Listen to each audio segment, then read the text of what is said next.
মাই recipe blog. আজকে চলে এসেছি এই খুন্তি আর এই কড়াই নিয়ে। আর আজকে কি হবে সেটা দেখতে গেলে পুরো ব্লগটা দেখতে হবে। I am Debjani and you are watching my channel.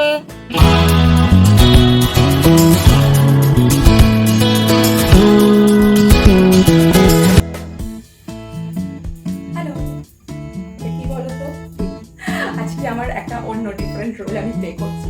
মানে আজকে আমি ট্রাভেলার থেকে হয়ে গেছি শেফ অ্যান্ড বি হ্যাপি। কখন হ্যাপি থাকা যায় জানো? যখন পেট ভরে খাবার থাকে তখনই হ্যাপি থাকা যায়। पेट जब भरा रहता है ना तब हैप्पी रह सकते हो। सो बी हैप्पी। আমাদের সাথে আমি চলে এসেছি এই খুন্তি और এই कढ़ाई लेके, खुंती और कढ़ाई लेके। एंड मैं आज शेयर करने जा रही हूँ बंगाली का ऑथेंटिक चिंगड़ी एंड कोकोनट मिल्क দিয়ে অথেন্টিক চিংড়ির রেসিপি। আর রেসিপিটা ভীষণ টেস্টি আর বাঙালিদের ভীষণ পছন্দের একটা রেসিপি। তো আজকে আমি তোমাদের সাথে শেয়ার করছি অথেন্টিক বেঙ্গলি রেসিপি নারকেল চিংড়ি।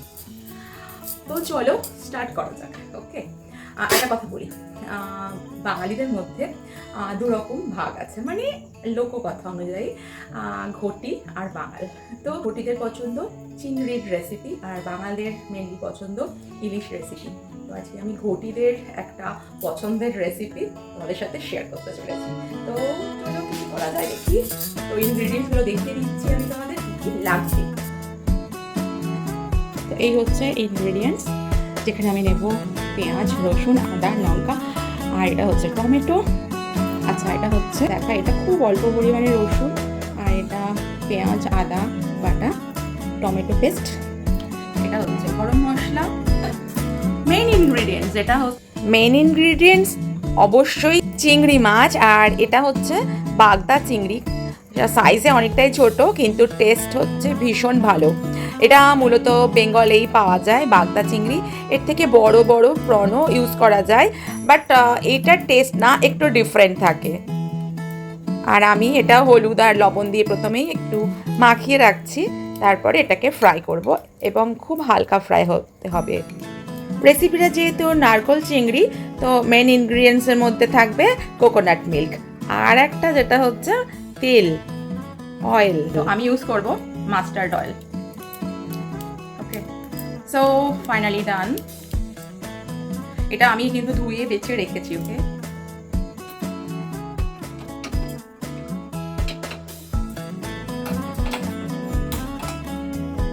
প্রথমে অবশ্যই ওভেনটা জ্বালিয়ে নিতে হবে। আমি ইউজ করব মাস্টার্ড অয়েল।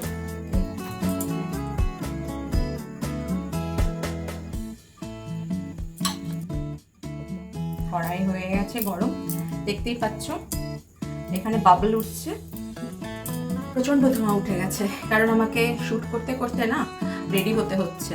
তো সেই জন্য প্রচুর গরম হয়ে গেছে। তো আমি এতটা গরমের মধ্যে দেবো না, এটাকে একটু ঠান্ডা হতে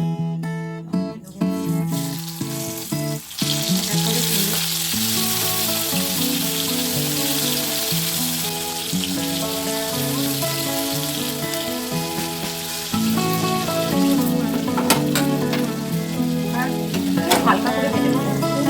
ডিপ ফ্রাই না, মানে খুব লাল লাল করে না, জাস্ট হালকা করে ভেজে নেবো।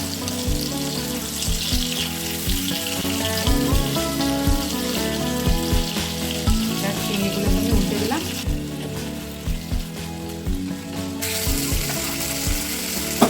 ওয়েট করছি, এটা জাস্ট হালকা লাল হবে। ওকে, খুব একটা বেশি লাল হবে না, মানে খুব হার্ড হয়ে যাবে না, খুব একটু সফট থাকবে। একটু আমি মিডিয়াম থেকে একটু ফ্লেমটা হাই করলাম। এটা ভীষণ ইজি রেসিপি, ভীষণ কম সময়ের মধ্যে একটা টেস্টি রেসিপি হয়ে যায়। যারা নন ভেজ তারা এই রেসিপিটা কিন্তু বানাতে পারো খুব ইজিলি। আর প্রন সাধারণত দেশে আর দেশের বাইরে এই সি ফুডটা সব জায়গাতেই পাওয়া যায়। তো তোমরা যারা দেশে থাকো বা যারা দেশের বাইরে থাকো, তাদের প্রত্যেকের জন্য এই রেসিপিটা তোমাদের প্রত্যেকের জন্য।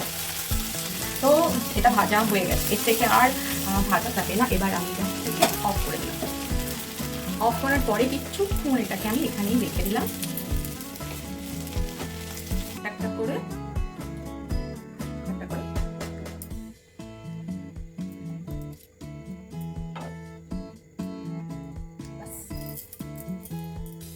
আবার একটু ফ্রেশ সর্ষের তেল দিয়ে দিলাম। ভীষণ কম দেবো আমি, না ভীষণ তেলে আমার ভীষণ অ্যালার্জি। ছটপট তেলটা আমি গরম করব। দেখো গরম হয়ে গেছে আর ধোঁয়া উঠছে, একটুখানি হাত দিয়ে দেখে নেবো, হ্যাঁ গরম হয়ে গেছে। তো এবার এতে আমি দেব গরম মশলা, যাচ্ছে এলাচ আর দারচিনি।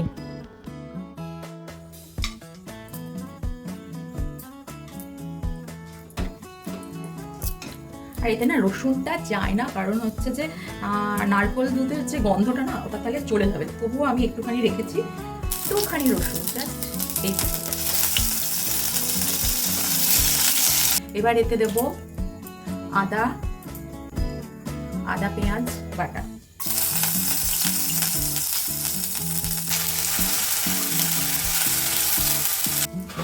এবার দেবো এতে টমেটো পিউরি।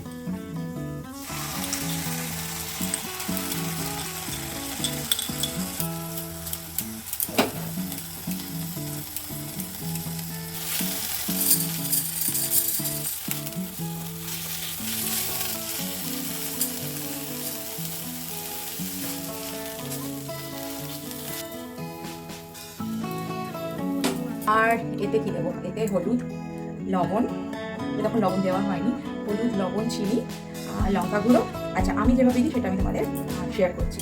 আর সামান্য পরিমাণ লবণ, আর ঘটিদের খুব পছন্দের চিনি কিন্তু ম্যান্ডেটরি, হ্যাঁ চিনি আমি খুব অল্প চিনি, আমার খুব একটা চিনি পছন্দ হয় না। ওকে, তো যাই হোক একটু দিয়ে দিই, কারণ নারকেল দুধের মধ্যে কিন্তু চিনিটা মানে মিষ্টিটা থাকে। ওকে, আমি কি করি জলের মধ্যে যে কোনো মশলা লঙ্কা আর আমি হলুদটা এই জলের মধ্যে গুলে নেব। এটা আমি এবার গুলে নিলাম। আচ্ছা চিনি আর লবণটা দিয়েছিলাম সেটা একটুখানি এটার সাথে আর একটু বসিয়ে নিলাম। এবার আমি এই জলে আর লবণ আর লঙ্কাটা গুলিয়ে নিয়েছি। আর এই লঙ্কা গুঁড়োটা অবশ্যই ঝালের জন্য নয়, লালের জন্য, মানে রং আনার জন্য। এইটা আমি এর মধ্যে এবার দিয়ে দেবো।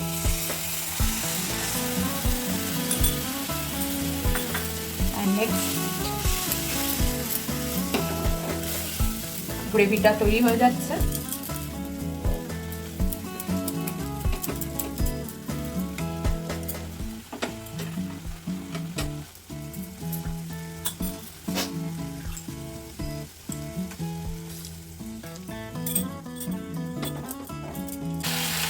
দারুণ করছে না, রেডি হয়েই গেছে। এবার একটুখানি টেস্ট করে নিতে হবে লবণ আর মিষ্টিটা। আওয়াজ পাচ্ছ?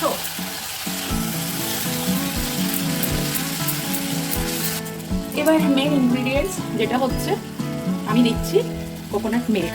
ওকে,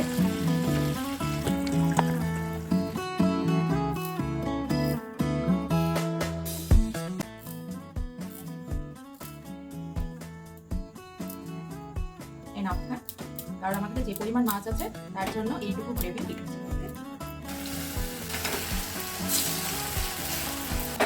সো হয়ে গেছে। এবার আমি এই চিংড়ি মাছগুলো এতে এক এক করে দিয়ে দিচ্ছি। মাথাটা খুলে গেছে, এটা আর কিচ্ছু করার নেই। একটু আমি এটাকে উল্টে দিলাম, পাল্টে দিলাম।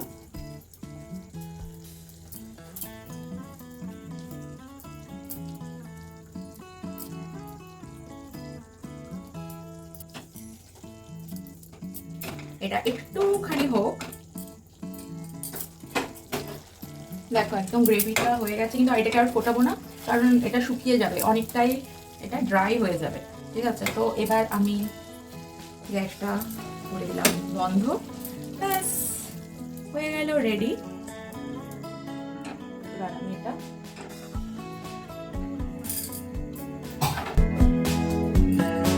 ফাইনালি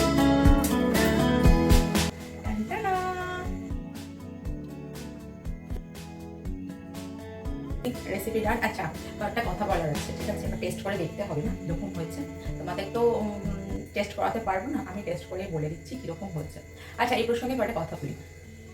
আমি নারকেল দুধ, মানে যেটা একদম প্যাকেটের নারকেলের দুধটা ইউজ করেছি, কারণ ওটা ইজি। আর অনেকেই হয়তো নারকেল থেকে যে মিল্কটা বের করবে সেটা দিয়েও তোমরা কিন্তু এটা বানাতে পারো। ওটা দিয়ে বানালেই মনে হয় একটু বেশি ভালো হবে। প্যাকেটের যে কোকোনাট মিল্কটা থাকে তাতে একটু তো কেমিক্যাল থাকেই, তো টেস্ট আর এসেন্সটা একটু ডিফারেন্ট হয়ে যায়, একটু ভ্যারি করে। এনিওয়ে, প্রচণ্ড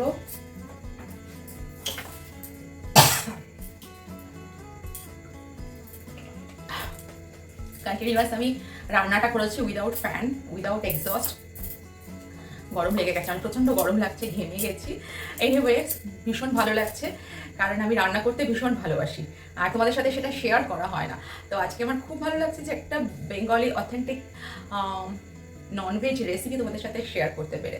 আর যেটা বললাম যে তোমরা একদম অর্গ্যানিক কোকোনাট মিল্ক ইউজ করতে পারো। সেক্ষেত্রে কোকোনাটটা পুরোটা ছাড়িয়ে নেবে, মানে হোয়াইট পার্টটা বের করে নেবে সেল থেকে, আর যে পিছনের পার্টটা আছে, মানে যে ব্ল্যাক কালারের যে পার্টটা থাকে সেটা বের করে নেবে। বের করার পরে যে হোয়াইট পার্টটা গ্রাইন্ডার মেশিনে সেটাকে পেস্ট করে একটা কাপড়ে বা ছাকনার মধ্যে সেটাকে ছেঁকে নিয়ে সেই কোকোনাট মিল্কটাকে ইউজ করতে পারো। তার টেস্টটা আরও বেশি ভালো লাগবে। আর খুব ইজিলি যদি তুমি এটা 10 মিনিটসের মধ্যে রান্না করতে চাও, তাহলে তো প্যাকেট কোকোনাট মিল্ক আছে ইজি মেড, সেটা তুমি যদি ইউজ করো আরও তাড়াতাড়ি হয়ে যাবে। বাড়িতে গেস্ট এলে খুব তাড়াতাড়ি যদি রান্না করতে হয়, অফিস যাওয়ার আছে, বাড়িতে বাচ্চা সামলানোর আছে, আবার গেস্টকে ওয়েলকাম করারও আছে, সেক্ষেত্রে কিন্তু এই রেসিপিটা খুব ইজি। আর একটা ইজি রেসিপি তোমাদের সাথে শেয়ার করবো, আর দেখতে থেকো আর ওয়েট করো কিন্তু, ঠিক আছে? কোন দিন আমি সেই রেসিপিটা শেয়ার করবো আমি নিজেও জানি না, প্রচণ্ড গরম লাগছে। তো রেসিপিটা ট্রাই করবে, আর কীরকম হয়েছে তোমরা অনেকেই হয়তো জানো রেসিপিটা, আর যারা জানো না তারা যদি ট্রাই করো আর তার টেস্টটা কেমন হয়েছে অবশ্যই কমেন্টে জানাবে। আর কমেন্টস করে জানিও তোমাদের আর কি রেসিপি দেখানোর আছে, বা আমি তোমাদের সাথে আর কি শেয়ার করতে পারি বেঙ্গলি অথেন্টিক রেসিপি। ভবিষ্যতে চেষ্টা করবো আরও অনেক অনেক রেসিপি তোমাদের সাথে শেয়ার করা, অবভিয়াসলি বেঙ্গলি রেসিপিস। প্রচুর রেসিপি তোমাদের ডিফারেন্ট রিজনে ডিফারেন্ট স্পেশাল রেসিপিস আছে, সেগুলো আমি শর্টিং করে কোনো সময় লটারি করে ঠিক করবো যে কোন রিজনে কোন স্পেশাল রেসিপিটা তোমাদের সাথে শেয়ার করা যায়। এটা বেশ ভালো একটা আইডিয়া না? আমারও টেস্ট করা হয়ে যাবে আর তোমাদের সাথে শেয়ার করা হয়ে যাবে, আর শেখাও হয়ে যাবে। তোমরা কমেন্টস করে আমাকে জানাবে ঠিক হয়েছে কিনা। এনিওয়েজ, আজকের রেসিপিটা কেমন লাগলো অবশ্যই কমেন্ট করে জানিও, আর কি রেসিপি দেখতে চাও সেটাও জানিও। ভালো থেকো। Thank you for watching my recipe. Think positive and feel positive.